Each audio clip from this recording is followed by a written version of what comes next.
What's up, Tallywhackers? I figured I'd do a little update on the pond. Some of the videos I put out about this pond and the filter that I made for my bait and when the kids are around, pets, are pretty old, so I do a little update on it. That's where I keep my bait, pets, whatever. But it works really well. I really like it. I have not had to redo my filter since the day I made it. I do clean it, but I haven't had to redo it. The 5-gallon bucket is starting to deteriorate. So I'm probably going to use another one. 5-gallon buckets seem to last a little bit longer. If I had it inside, I could probably use something else, but it's outside, so it's in the sun, it's in the elements, it gets frozen, blah blah blah, and they just wear out. They start breaking apart. Here, I'll show you.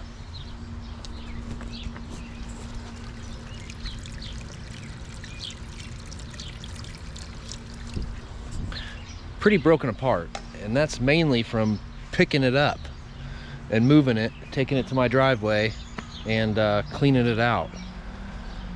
But I'm trying to keep you guys out of the sun. It's just not working. Got a bad sun angle. But over the years, I've learned keeping the filter clean is one of the main things. The number 2 main thing is to keep shade in the pond.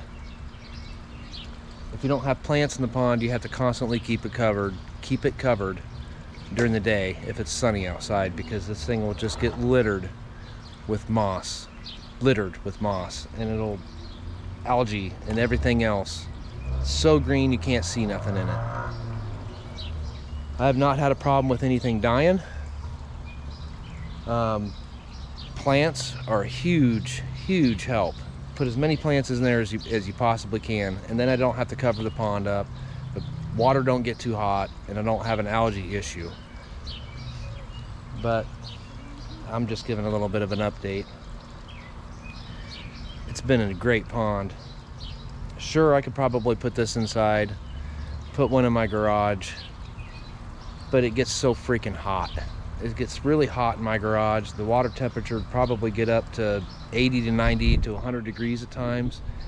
And it's just a little bit too much. And out here in the elements, they get to eat. They get to eat insects, crickets, I mean anything. Whatever falls in there gets eaten. And I do feed them. They get comfortable, and then I take them out, and then I hook them, and I throw them in the water, and then they get eaten. Just a vicious cycle of bait. Vicious. Anyway,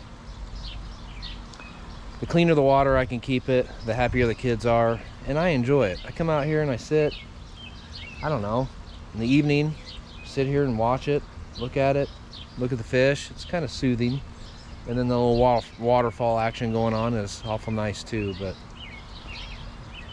that's a little update, a little short video.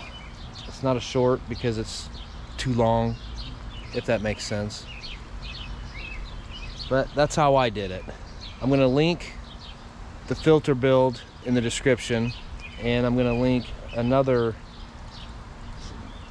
parts of a video in the description. I've actually dug this out by hand and collected rocks to put around it, and what I used for the liner is actually roof.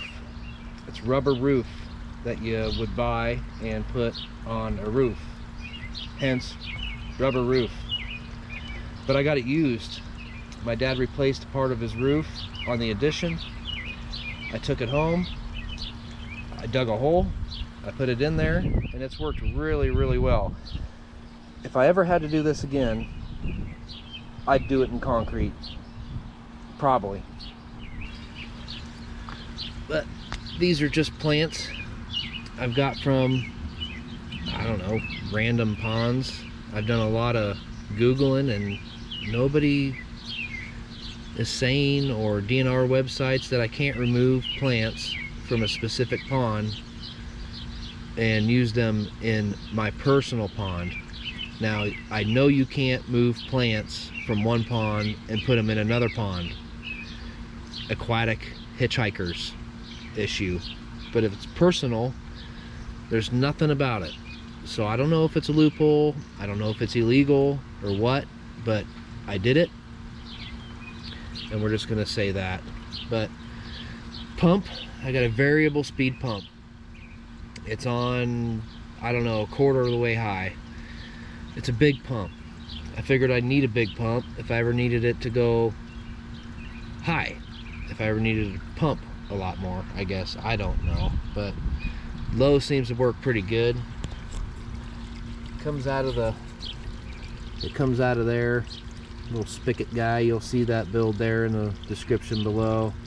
There's a link on how I built that filter, and trickling down on them rocks there creates oxygen, and it's been pretty darn good. Plenty of oxygen so far, and on windy days, rainy days, it just adds more oxygen. I do top this off with tap water. I don't have a problem, because a lot of it's basically, you know, it's already established, so you can add tap water. If you've ever had an aquarium, you know that you can top off your aquarium with tap water, as long as it's not like half.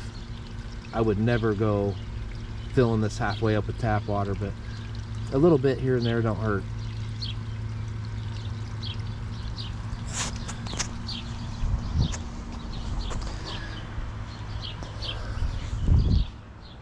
But that's really about it. Just thought I'd do a little bit of an update about it, and if you find it a little bit informational, cool.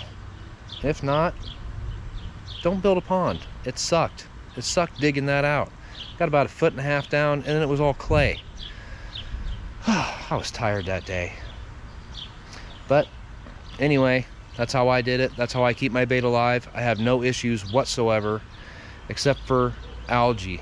I've got to keep the pond covered in the sun during the day so that I don't have a giant algae problem. And it takes 2 weeks to 3 weeks of straight covering the pond 24 hours a day to get rid of the algae. But plants is where it's at. If you ever want to build an outdoor pond, small pond especially, big pond, it doesn't matter, put plants in it. And another thing plants will do is they breathe off carbon dioxide. So the fish actually breathes oxygen, breathes out carbon dioxide, just like we do. And the plant breathes into our carbon dioxide and breathes out oxygen. So win-win. They kind of breathe each other. But I don't know, that's just how I did it. If you liked the video, I guess thumbs up, subscribe, and thanks for watching Tyler Go.